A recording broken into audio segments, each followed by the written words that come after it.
Hello friends, welcome to my channel. இன்றைக்கி நம்ம சேனலில் ஒரு சூப்பரான குழம்பு ரெசிபி தாங்க. பரங்கிக்காய் குழம்பு பார்த்திங்கன்னா எப்படி வைக்கிறேன்னு பார்க்கலாம்.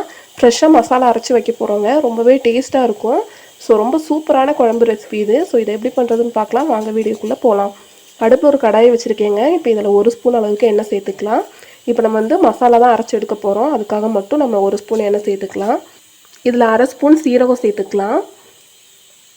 1/2 ஸ்பூன் அளவுக்கு மல்லி விதை சேர்த்துக்கலாங்க. 1/4 ஸ்பூன் அளவுக்கு மிளகு சேர்த்துக்கலாம்.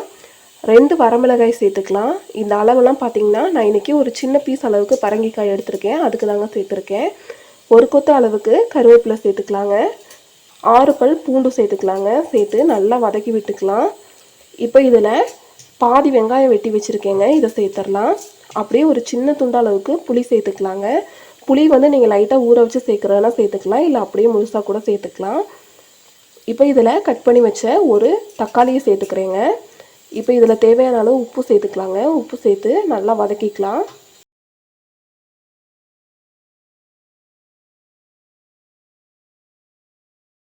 பாருங்கள், இந்த மாதிரி நல்லா வதங்கினதுக்கப்புறம் அடுப்பை ஆஃப் பண்ணி இதை நல்லா ஆற விட்டுறலாங்க. நல்லா ஆறட்டும். பாருங்கள், நம்ம ரெடி பண்ணி வச்சது பார்த்திங்கன்னா நல்லா ஆறிடுச்சுங்க. இது மாதிரி 1/2 கப் அளவுக்கு தேங்காய் துருவி எடுத்து வச்சுருக்கேங்க. இப்போ இந்த தேங்காவை இது கூட சேர்த்துக்கலாம்.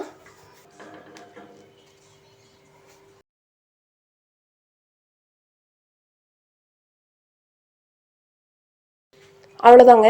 இப்போ இதை ஒரு மிக்ஸி ஜாரில் மாற்றி நல்லா அரைச்சி எடுத்துக்கோங்க. தேவையான அளவு தண்ணி சேர்த்து அரைச்சிக்கோங்க. அடுப்பில் ஒரு கடாய் வச்சுருக்கேங்க. இப்போ இதில் 2 ஸ்பூன் அளவுக்கு எண்ணெய் சேர்த்துக்கலாம். 1/4 ஸ்பூன் வெந்தயம் சேர்த்துக்கலாம்.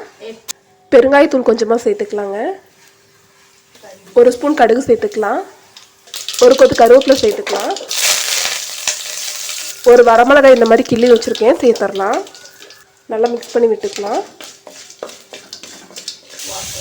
இப்போ இதில் ஒரு சின்ன சைஸ் அளவுக்கு பரங்கிக்காயை பார்த்திங்கன்னா நான் இந்த மாதிரி கட் பண்ணி எடுத்து வச்சுருக்கேன்.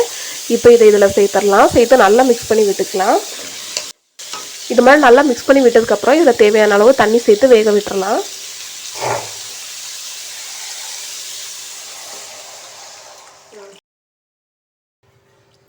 அரை ஸ்பூன் மஞ்சள் தூள் சேர்த்துக்கலாம். 1 ஸ்பூன் அளவுக்கு சாம்பார் தூள் சேர்த்துக்கலாம். சாம்பார் தூள், குழம்பு மிளகாய் தூள் எது வேணாலும் சேர்த்துக்கோங்க. தேவையான அளவு உப்பு சேர்த்துக்கலாம். சேர்த்து ஒரு தடவை நல்லா மிக்ஸ் பண்ணிடுங்க. இப்போ இதை க்ளோஸ் பண்ணி வேக வச்சிடலாம். பாருங்கள், காய் இந்த அளவுக்கு நல்லா வெந்துருச்சு. பாருங்கள், கட் பண்ணால் கட் ஆகுது. இந்த அளவுக்கு வெந்த பின்னாடி இப்போ இதில் நம்ம அரைச்சி வச்சுருக்க மசாலாவை சேர்த்துக்கலாம்.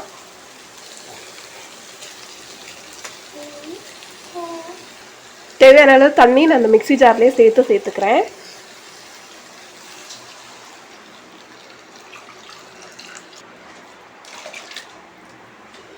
ஒரு டைம் நல்லா கலந்து விட்டுக்கலாம்.